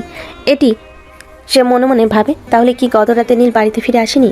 আচ্ছা, আদিবার এই সামান্য কথাতে যদি নীল এতটা অভিমান করতে পারে, তাহলে নীল যে আদিবার সঙ্গে যা যা করেছে তারপর আর এবার সবটা কি করে মেনে নিয়েছে? এবার আদিবা এবং নীলের বাবা মার সঙ্গে বসে ব্রেকফাস্ট করছিল। এমন সময় নীলের বাবা আদিবাকে উদ্দেশ্য করে বলে, মামনি, তুমি কি একা একা কলেজে যেতে পারবে নাকি তোমাকে কলেজে দিয়ে আসতে হবে? না মানে ড্রাইভারকে বলে দিলে তার সঙ্গে যেতে পারবে নাকি আমি গিয়ে তোমাকে রেখে আসবো? চলো মামনি, তোমাকে আজকে আমি কলেজে দিয়ে আসি। কেন বাবা, নীল কোথায়? সে যাবে না কলেজে? নীলের তো সামনে পরীক্ষা, তাই সে আর কলেজে যাবে না, এখন শুধু কোচিং করবে। আর কলেজে যেতে তেমন একটা ক্লাস হয় না, তাই নাকি ও কলেজে যাবে না। আচ্ছা নিজের আব্বু, তুমি না হয়ে মেয়েটার কলেজে দিয়ে আসো। না সমস্যা নেই, আমি একা একাই যেতে পারবো। কিন্তু গতকাল নীল কি বাসায় ফেরেনি? সে কি কোথাও গিয়েছে? আসলে ওর তো এখন তেমন একটা কলেজে ক্লাস নেই, তাই ও ভাবছিল যে ওর দাদুর ওখান থেকে কোচিংটা কাছে হবে, আর ও তো পড়াশোনায় মনোযোগী হতে পারবে এবং ভালোভাবে পরীক্ষাটাও শেষ করতে পারবে। তাই গতকাল তার দাদুর বাড়িতে গিয়েছে, এখন নাকি ও পরীক্ষার কয়দিন ওখানেই থাকবে। তার মানে ও সত্যি সত্যি নিজেকে আমার থেকে আলাদা করে রাখতে চাইছে। সমস্যা নেই, থাকুক ও ওর মতো। কিন্তু আমার এত খারাপ লাগছে কেন? কেন নিজের মধ্যে একটা শূন্যতা কাজ করছে? কেন বারবার মনে হচ্ছে কি যেন নেই জীবনে, অসম্পূর্ণ। নীলের আব্বু আজকে আদিবাকে কলেজে নিয়ে এসেছে। নীলের আব্বু আদিবাকে কলেজ গেটে নামিয়ে দিয়ে অফিসের উদ্দেশ্যে চলে যায়। আদিবা কলেজ গেটে প্রবেশ করলে তার বন্ধুবান্ধব তাকে ঘিরে ধরে এবং তাদের সঙ্গে কথা বলে। কলেজে ক্লাসের দিকে যেতে লাগে। হঠাৎ করে কলেজের পাশে দিকে পারে একটা বড় মেহগুনি গাছের শিকড়ের ওপর আদিবার চোখ আটকে যায়। সে কিছুটা দূরে এগিয়ে গিয়ে দেখে একটা মেয়ে মেহেদির বুকে মাথা রেখে শুয়ে আছে এবং মেহেদি তার মাথায় হাত বুলিয়ে দিচ্ছে। দৃশ্যটা লক্ষ্য করে আদিবা আর এক সেকেন্ডও না দাঁড়িয়ে দ্রুত মেহেদির কাছে এগিয়ে যায় এবং সেখানে গিয়ে মেয়েটাকে মেহেদির থেকে টেনে তুলে মেহেদির গালে কষিয়ে একটা চর মারে এবং রেগে চিল্লিয়ে বলতে থাকে, এসব কি হচ্ছেটা কি মেহেদি? কি হচ্ছে মানে? তুই করছিসটা কি? আর তুই আমাকে চর মারলি কেন? তুমি আমার সাথে এমন করে কথা বলছো কেন? কেমন করে কথা বলছি? তোর সাথে যেটা যায় তেমনভাবেই কথা বলছি। আর তাছাড়া 2 দিন তোর সাথে মিষ্টি কথা বলেছি, একটু ঘোরাফেরা করেছি বলে কি তুই আমার মাথা কিনে নিয়েছিস? তুমি না আমাকে ভালোবাসতে, তাহলে কোথায় গেল তোমার ভালোবাসা? ও তো আমি রোজই বাসি, এক এক দিন এক এক মেয়েকে। দেখো তুমি জেনে গিয়েছো, ভালো হয়েছে। আমিও আর এই নাটকটা কন্টিনিউ করতে চাচ্ছিলাম না। যখন একটু হাত ধরতে চাই, যখনই একটু কিস করতে চাই, তখনই বলো এখন না এখন না, বিয়ের পর। আরে এখন কি আর সেই যুগ আছে? আর তোমার সঙ্গে বিয়ে পর্যন্ত অপেক্ষা করবে কে? আমিও তোমার প্রতি বোর হয়ে গিয়েছিলাম। আমিও ভেবে পাচ্ছিলাম না কীভাবে তোমাকে ড্যাম্প করা যায়। যেহেতু তুমি আজকে দেখেই ফেললে, সে তো আজকে তো আর সত্যটা লুকানোর কিছু নাই। তার মানে এতদিন যা করেছো সব অভিনয় ছিল, তুমি কখনোই আমাকে ভালোবাসোনি। এতদিনের এত ভালোবাসা, এত প্রতিশ্রুতি সব মিথ্যে ছিল। মেয়ের জন্য পাতি ডায়লগ। মেহেদি আদিবাকে আর কিছু বলার সুযোগ না দিয়ে মেয়েটিকে নিয়ে চলে যায় এবং আদিবা বেশ কিছুক্ষণ ওখানে দাঁড়িয়ে থেকে মেহেদি এবং ওই মেয়েটির যাওয়া লক্ষ্য করে। এরপর আদিবার বন্ধুবান্ধব সবাই আদিবাকে সান্ত্বনা দেওয়ার জন্য তাদেরকে এগিয়ে যেতে লাগলে আদিবা তাদেরকে হাতের ইশারায় থামিয়ে দেয় এবং দৌড়ে কলেজের বাইরে চলে যায়। আদিবাকে বেশ কিছুক্ষণ ধরে রাস্তা দিয়ে হাঁটার পরে হঠাৎ করে ঝুম বৃষ্টি শুরু হয়, কিন্তু কেন যেন না আজকে কোনো কিছুই আদিবাকে আটকাতে পারছে না। সেই ঝুম বৃষ্টি উপেক্ষা করে সামনের দিকে এগিয়ে চলেছে।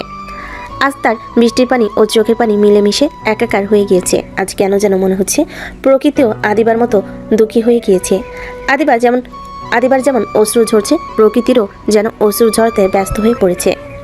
আদিবা কোথায় যাচ্ছে, কি করছে সে নিজেও বুঝতে পারছে না। সে শুধু এতটুকু জানে সে ঠকে গিয়েছে, চরমভাবে ঠকে গিয়েছে। সে আজ বুঝতে পেরেছে এতদিন সে এক অন্ধ গোলকধাঁধার মধ্যে ছিল, যেখানে শুধু তার অস্তিত্ব ছিল আর কেউ ছিল না তাকে সঙ্গ দেওয়ার জন্য, যা ছিল সব মরীচিকা। আদিবা হঠাৎ রাস্তার মাঝে হাঁটু গেড়ে বসে পড়ে এবং আকাশের দিকে তাকিয়ে সজোরে চিৎকার করে ওঠে এবং চিৎকার দিয়ে ডুকরে ডুকরে কাঁদতে থাকে। এভাবে কয়েক ঘন্টা বৃষ্টিতে ভেজার পর সে বাড়ি ফিরে যায় এবং বাড়ি গিয়ে কোনো কিছু না বলে, কোনো দিকে না তাকিয়ে কেমন যেন জমে যাওয়া পাথরের মতো সরাসরি তার ঘরে গিয়ে দরজা লক করে দেয়। আদিবার আজকের ব্যবহার কেমন যেন অদ্ভুত লাগে সকলের কাছে। আদিবা তো সচরাচর এমন করে না। আদিবার মা অনেকবার আদিবাকে ডাকাডাকি করেছে, কিন্তু আদিবা কোনো উত্তর দেয়নি। আর এদিকে অনেকটা দেরি হয়ে যাওয়ার পরও আদিবা যখন বাড়িতে ফেরে না, তখন আদিবার শাশুড়ি মানে নীলের মা আদিবাদের বাড়িতে আসে এবং আদিবার মাকে জিজ্ঞেস করে আদিবা এসেছে কিনা। তখন আদিবার মা বলে, আদিবা এসেছে এবং তার রুমে নাকি শরীর খারাপ, তাই সে রুমে রেস্ট করছে। নীলিমা অবশ্য আদিবার সাথে দেখা করতে চেয়েছিল, কিন্তু আদিবা নিজেকে গুটিয়ে নিয়েছে। সে কার সঙ্গে দেখা করতে চায়নি। নীলিমা বুঝতে পারে আদিবা হয়তো কোনো কারণে ডিস্টার্ব, তাই তাকে বিরক্ত না করে ফিরে যায় এবং বলে যায় তার মুড ভালো হলে সে যেন বাড়ি যায়। আর যদি এখানে কিছুদিন থাকতে চায় তাও থাকতে পারে, এতে তাদের কোনো সমস্যা নেই। এটা জানার পর আদিবার মা ভীষণ খুশি হয়। সে তার মেয়েকে তাদের পরিবার ছেড়ে নিজের এক পরিবারের কাছে গিয়েছে, যে পরিবার সকলে তাদের ভীষণ ভালোবাসে। কিন্তু আদিবার মা একটু আফসোস করে যে তার মেয়ে এই ভালোবাসার মূল্য দিতে জানলো না। আদিও লক্ষ্য করে তার বোনের কিছু একটা হয়েছে, কিন্তু সে তার নিজের ইগোর জন্য তার বোনের কাছে যায় না, কথা বলে না। আজ বেশ কয়েকদিন পর আদিবা একটু স্বাভাবিক হয়ে বাড়ির ছাদে এসেছে। এসে ছাদের দিকে তাকিয়েছিল। হঠাৎ করে আদি নিজের ঘরে নেট না পেয়ে ছাদে এসেছিল ফোনে কথা বলার জন্য, কিন্তু এসে দেখে আদিবা আকাশের দিকে তাকিয়ে কি যেন একটা ভাবছে। হঠাৎ আদিবাকে দেখার পরে আদিবার নীলকে করা অপমানের কথা মনে পড়ে যায় এবং সে খুবই নিচে নেমে যেতে নিলে এমন সময় আদিবা তাকে পিছন থেকে ডেকে ওঠে। আদি, চলে যাচ্ছি যে? ও আচ্ছা, বোনকে পর করে দিয়েছিস তাই না? পর বললে কি আর পর করে দেওয়া যায়? তাহলে আর বোনের কথা মনে পড়ে না যে? না, তেমনটা না, আসলে কদিন পরীক্ষা চলছিল তো, তাই একটু ব্যস্ত ছিলাম। ও আচ্ছা, তোমাদের এইচএসসি পরীক্ষা শেষ হলো, তা এখনো কি ব্যস্ত আছিস? না তা না। আচ্ছা আপু, তোর কি হয়েছে বল? তোকে কেমন যেন অন্যরকম লাগছে। ভাই, একটু আমার পাশে এসে বসবি? আমার কেন জানি ভীষণ একা লাগছে। কি হয়েছে তোর বলতো? এখন তো তোর আরো বেশি ভালো থাকার কথা, কারণ তোর জীবনের সব থেকে বড় কাটাও তো এখন তোর জীবন থেকে সরে দাঁড়িয়ে। এখন তো টেম্পোরারি তোর জীবন থেকে সরে গেছে, হয়তোবা খুব শীঘ্রই পার্মানেন্টলি তোর জীবন থেকে হারিয়ে যাবে। মানে কি বলছিস কি তুই? চিন্তা করিস না, তুই যতটুকু খারাপ আছিস ততটুকু খারাপ লাগাও নিমিশেই তোর জীবন থেকে হারিয়ে যাবে। হয়তো 2-1 দিনের মধ্যে ডিভোর্স লেটার হাতে পেয়ে যাবে। পাগল হয়ে গেছিস তুই? কি বলছিস কি তুই এইসব? যা বলছি একদম সত্যি কথা বলছি। নীল স্টুডেন্ট ভিসায় বাইরে যেতে চায়, কারণ সে তো চোখের সামনে থাকবে নাকি না তুই না, সে কেউই কখনো ভালো থাকবে, তাই সে তার জীবন থেকে চিরতরে হারিয়ে যেতে চায়। তাই আইনি যত জটিলতা আছে সেগুলোর চেয়ে দেশে থাকতে থাকতে মিটিয়ে দিয়ে যাবে। চিন্তা করিস, তখন তুই মনের মানুষের কাছে ফিরে যেতে পারবি, সমস্যা নেই। আর হ্যাঁ, নীল হয়তো বা কালকে একবার আসবে তার বাবা মায়ের সঙ্গে দেখা করতে, এবং আগামী পরশু দিন সে ঢাকা চলে যাবে IELTS করার জন্য। অসম্ভব। এখানে অসম্ভবের তো কিছু নেই। তুই যা করেছিস, তারপর ওর জায়গায় যে কেউ থাকলে একই ডিসিশন নিত। আমি তোকে আগেই বলেছিলাম আপু, তুই সেদিন যা করেছিস তার জন্য তোকে পস্তাতে হবে, মারাত্মকভাবে পস্তাতে হবে। এবং সেটা হয়েছেও, কিন্তু অনেকটা দেরি হয়ে গিয়েছে। তুই শুধু নিজের বন্ধুর দিকেই দেখেছিস, কই আমার দিকে তো কখনোই ভেবে দেখিসনি। তুই কি জানিস তোর বন্ধু আমার সাথে কি করেছে? জানি, সব জানি। তুই যেটা ভাবছিস তোর ক্ষতির জন্য করেছে, কিন্তু না, তোকে বাঁচানোর জন্য সে বাধ্য হয়ে এগুলো করেছে। কারণ ও যদি তখন তোকে বোঝাতে চাইতো, তুই কখনোই বুঝবি না, বরং তোকে ভুল বুঝলি, তাই ওকে বাধ্য হয়ে এমনটা করতে হয়েছে। মানে কি বলতে চাইছিস তুই পরিষ্কার করে বল। আমি আর আদি একদিন বাইক রেস করছিলাম। এমন সময় দুজনেই ক্লান্ত হয়ে ফাঁকা একটি মাঠে পাশে দাঁড়িয়ে গল্প করছিলাম। এমন সময় আমাদের কানে কিছু কথা আসে। কি কথা? মেহেদি আমাদেরকে লক্ষ্য করেনি। সে তার বন্ধুদের সাথে বলা বলি করছিল যে মেহেদি প্রথমে তোকে ভুলিয়ে ভালিয়ে তোর সঙ্গে রুম ডেট করবে, পরবর্তীতে সেটার ভিডিও করে তোকে ব্ল্যাকমেইল করে তার বন্ধুদের সঙ্গেও তোকে মিশতে বাধ্য করবে। আর অনেক মেয়ের সঙ্গে তারা এমন স্কিন করে এসেছে। এটা শোনার পরে নীলের রক্ত গরম হয়ে যায় এবং সে গিয়ে ওদের সঙ্গে ঝামেলা করে এবং মেহেদিকে প্রচুর মারে। অবশ্য সেও মার খেয়েছিল, কারণ হিরো হতে গেলে পারে তো হিরো হওয়া যায়, তাই না? তাই কিন্তু তারপরও সে দূরে যায়। ওর উত্তেজনা দেখে আমি নিজেই ভুলে গিয়েছিলাম যে আমার বোনকে নিয়ে বাজে কথা বলা হচ্ছিল। যেখানে কাজটা আমার করার কথা ছিল, সেখানে সে কাজটাও নিজে করছিল। এটা দেখার পরে আমার তখন সন্দেহ জাগে, কিন্তু তারপরে আবার মনের মধ্যে কোথাও একটা থাকে যে হয়তোবা সে তোকে নিজের বোন বলে রেসপেক্ট করে। যেহেতু তুই আমার বড় বোন, সেহেতু সম্মানটা থাকা স্বাভাবিক। কিন্তু এতটা ডেসপারেট কেউ বন্ধু বলে জন্য হতে পারে, এটা আবার হজম হয়। তাই আমি ওকে কোনো মতে সেখান থেকে ছাড়িয়ে এনে যখন তাকে প্রেসারাইজ করি, তখন সে স্বীকার করে যে সে অনেক আগে থেকেই তোকে ভালোবাসে। এবং শুধু ভালোবাসে না, মারাত্মক লেভেলের ভালোবাসে, যে তোকে ছাড়া সে নাকি মরে যাবে। সেদিন সে আমার হাতে পায়ে ধরে অনেক কান্নাকাটি করে, বাচ্চাদের মতো প্রচুর কান্নাকাটি করে। বাচ্চারা যেমন একটি খেলনা পাওয়ার জন্য তার বাবা মায়ের কাছে বায়না করে, এবং ততক্ষণ পর্যন্ত সে বায়না করেই থাকে যতক্ষণ পর্যন্ত তার বাবা মা তাকে সে খেলনাটা দিতে। ঠিক সেইভাবে ওই পাগলটা সেদিন ততক্ষণ পর্যন্ত আমার হাতে পায়ে ধরে কান্না করেছিল, যতক্ষণ পর্যন্ত না আমি স্বীকার করি যে আমি তোর সঙ্গে ওর বিয়ে দিতে প্রস্তুত। কিন্তু আমি বললেই তো আর হবে না, তোকেও তো রাজি হতে হবে। কিন্তু এই কথাটা কিভাবে বোঝাতে আমি পাগলটাকে বল যে পাগলটা ছোট থেকে তিলে তিলে তোর প্রতি ভালোবাসা ঘুরতে ঘুরতে পুরো সমুদ্রে পরিণত হয়েছিল। এরপর সে তোকে অনেকভাবে বোঝানোর চেষ্টা করে, কিন্তু তুই ওকে বারবার ভুল বুঝিস। এটা ভাবিস যে সে হয়তো তোর আর জানোয়ারটার মধ্যে ফাটল ধরানোর চেষ্টা করছে। এভাবে একদিন সিঁড়ির কাছে যখন সে তোকে বিষয়টা নিয়ে বোঝাচ্ছিল, তখন তোদের তর্কাতর্কিতে এক পর্যায়ে সে তোর অনেকটা কাছে চলে আসে এবং সবাই আঙ্কেল আর বাবা কথা বলতে বলতে ফ্ল্যাটের দিকে আসছিল। তখন তোদেরকে এমন অবস্থায় দেখে তাদের মনে প্রশ্ন জাগে। নীল যখন বুঝতে পারে যে তোকে ভালোভাবে বুঝিয়ে কোনো কাজ হবে না, তাই সে বাঁকা পন্থা অবলম্বন করে। সে বাবা এবং আঙ্কেলকে দেখে তোর আরো অনেকটা কাছে চলে যায় এবং এমনভাবে পুরো দৃশ্যটা তাদের সাথে ফুটিয়ে তোলে যেন তোরা দুজনে দুজনের অনেক কাছাকাছি এবং তোদের মধ্যে কিছু একটা চলছে। এরপর আঙ্কেল আর বাবা যখন তোদেরকে প্রশ্ন করে, তখন তুই উত্তর দেওয়ার আগে ও বলে যে হ্যাঁ, তোদের মধ্যে অনেক আগে থেকে সম্পর্ক এবং তোরা একে অপরকে ভীষণ ভালোবাসিস, তোরা একে অপরকে ছাড়া বাঁচতে পারবি না এবং তোরা বিয়ে করতে চাস। বিষয়টা আঙ্কেল এবং বাবা আমার সাথে শেয়ার করেছে এবং আমাকে জিজ্ঞেস করেছে, কিন্তু কি করব? পাগলটার কাছে হার মেনে, তার ভালোবাসার কাছে হার মেনে আমাকে উপায়ন্তর না পেয়ে স্বীকার করতে হয়েছে যে হ্যাঁ, ও যা বলেছে সত্য। কিন্তু আমি কি জানতাম যে আমার কুলাঙ্গার বোন তার ভালো মানুষের এই নাম দেবে, তার ভালোবাসাটাকে উপেক্ষা করবে।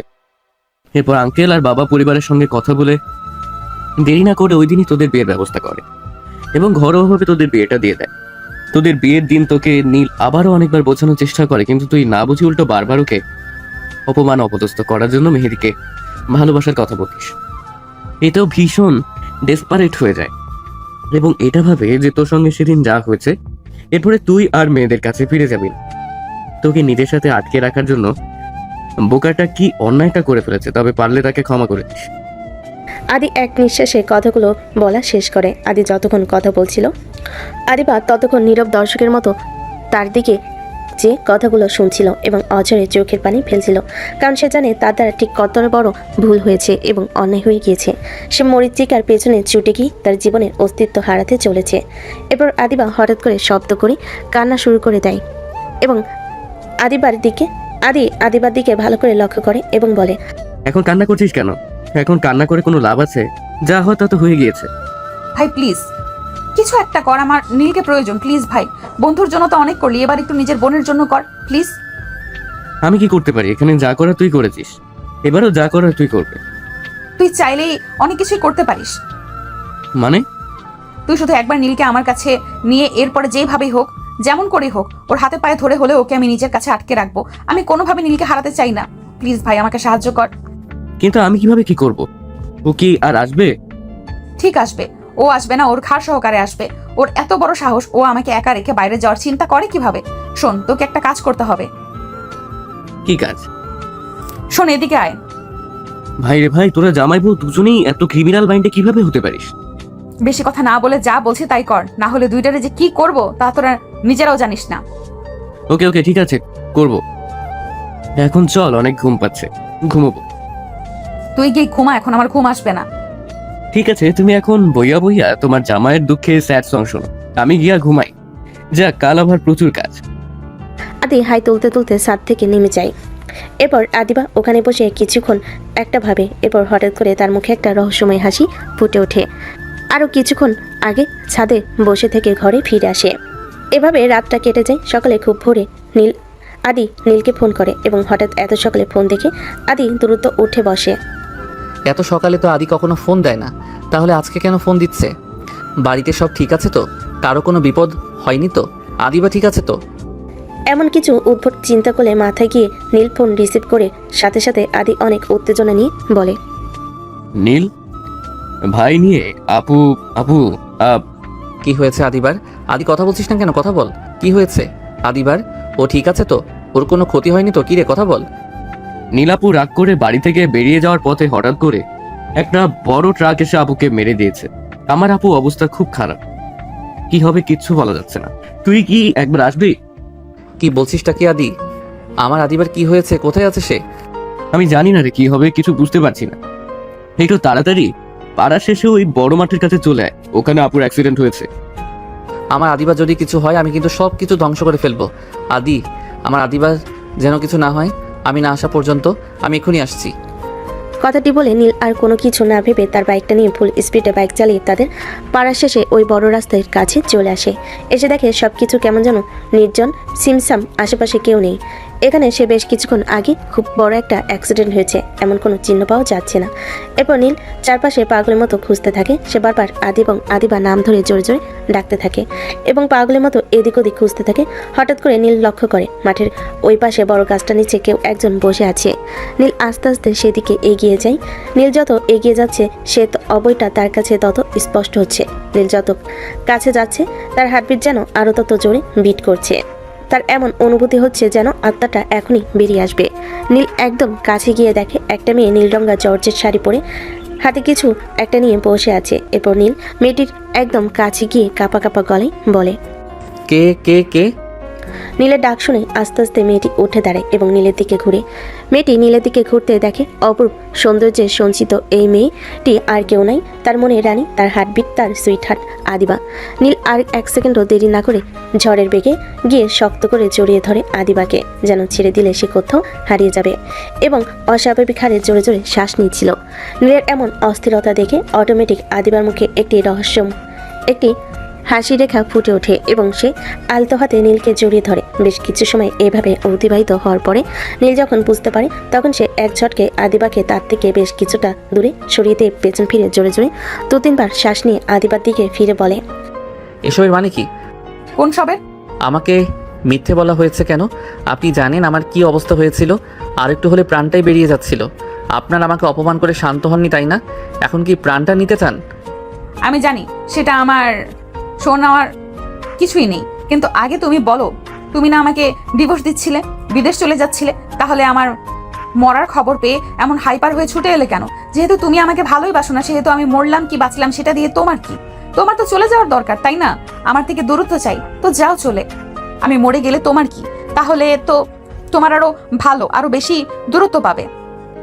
আদিবার কথা শুনে নীল আরো রেগে যায় এবং সে দ্রুত গতিতে আদিবার থেকে এগিয়ে গিয়ে আদিবার গলা চেপে ধরে এবং বলে, আমাকে ধ্বংস করতে চাও তাই না তুমি? হাই, কি বলো তুমি? ধ্বংস হলে আমাদের অস্তিত্বের কি হবে? সে দুনিয়াতে এসে কাকে বাবা বলে ডাকবে?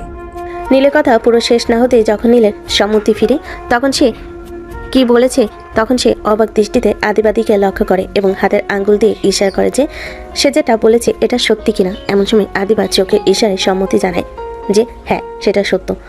অমনি নীল কয়েকবার নিজের মুখে হাত দিয়ে মাথায় দিয়ে আর কয়েকবার জোরে জোরে শ্বাস নিয়ে উপনিস মাথা ঝাঁকিয়ে আবার আদিবাকে লক্ষ্য করে এবং আদিবাকে আবার জিজ্ঞেস করে আসলে সত্যি কিনা, নাকি সকলের মতো এটাও কোনো মিথ্যা ছলনা। আদিবা এবার কিছুটা পথ নীলের দিকে এগিয়ে আসে এবং আদিবার হাতে লাল রঙের গোলাপের গুচ্ছ ছিল সেটা দিয়ে হালকা করে নীলের মাথায় বাড়ি দিয়ে নীলকে জড়িয়ে ধরে। তার এক হাত দিয়ে নীলের অন্য হাত নিজের পেটে রাখে এবং বলে, নিজেই অনুভব করে দেখো তো, অনুভব করতে পারো কিনা নিজের অস্তিত্বকে।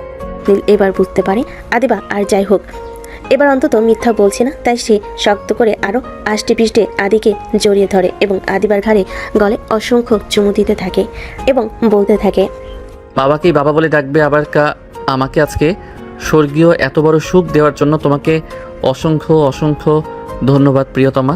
এই সংবাদের পরিবর্তে পুরো জীবন তোমার চাইলে মারতে পারো, চাইলে টিকিয়ে রাখতে পারো, তবে কখনো ছুঁড়ে ফেলে দিও না, তাহলে কিন্তু আর বাঁচতে পারবো না। ভালোবাসি প্রিয়তমা, ভীষণ ভালোবাসি। ভালোবাসি পিচ্ছি, খুব করে ভালোবাসি। আচ্ছা নীল, আমি না একটা কথা ভাবছি। কি ভাবছো বলো? এক বাচ্চাকে এখন পর্যন্ত মানুষ করতে পারলাম না, আরেক বাচ্চার আগমনের ঘন্টা বেজে গেছে। ভেবে দেখেছো এবার আমার 12টা কিভাবে বাজবে? হঠাৎ করে নীলের বুক থেকে মুখ তুলে আদিবা বাচ্চাদের মতো ইনোসেন্ট ফেস করে। যখন নীলকে এই কথাটা বলে তখন নীল ভুরু কুচকে দিয়ে কথাটার মানে বোঝার চেষ্টা করে। যখন সে বুঝতে পারে আদিবা তাকে মিন করে কথাটা বলেছে তখন সে আদিবাকে ছেড়ে দিয়ে বলে, তবে রে ফাজিল মেয়ে, আমাকে পিচ্ছি বলা তোমার একদিন কি আমার একদিন। লেও ঠেলা, এজন্যই তো বলেছিলাম এত পিচ্ছি জ্বালা সামলাবো কিভাবে। আদিবা দৌড়াতে থাকে এবং নীল আদিবাকে দৌড়াতে থাকে এবং তাকে ধরার চেষ্টা করে। দুজনেই হাসি খুশিতে মেতে ওঠে।